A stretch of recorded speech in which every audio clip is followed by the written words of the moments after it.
Hey guys, it's Tori. Okay, so I wanted to walk you through kind of what happened to me.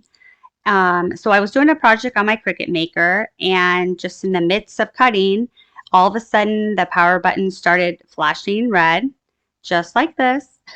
So I called Cricut customer service and I did the 30-minute wait time for you guys. She advised me that when the power button is flashing red, it could mean a few things. It could be that you're using the wrong material. Maybe you have paper stuck somewhere in the machine, or you need to clear any debris that is in there. So that was informative and good to know.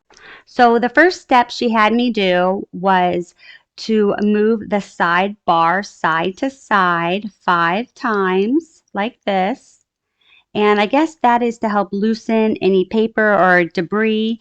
And I didn't see any debris or anything like that. So we had to go on to the next step.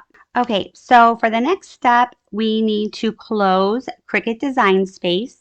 So just exit out and close it up. And we are going to move on to the next step. So she had me do a hard reset. She had me hold the power button and the arrow button at the same time for 5 seconds. So after the 5 seconds, you'll let go, and the flashing power button will now be a solid red, and the arrow button will be a solid white.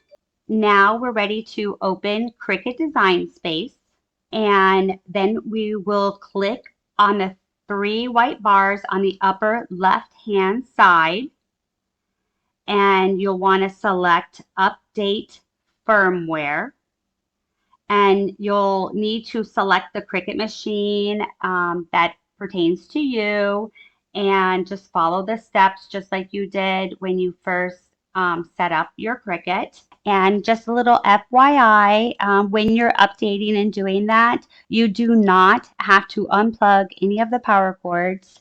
You can just leave them as is while you do the update and all that. I know it does say plug it in, for that step, but just bypass that because you don't have to unplug it in this case. So I hope that one of these helped fix your Cricut and it's not flashing anymore. And if it did, leave a comment below. Let me know. I'd love to know if I helped you out. So thanks for watching. And that's it, guys. Thanks. Bye.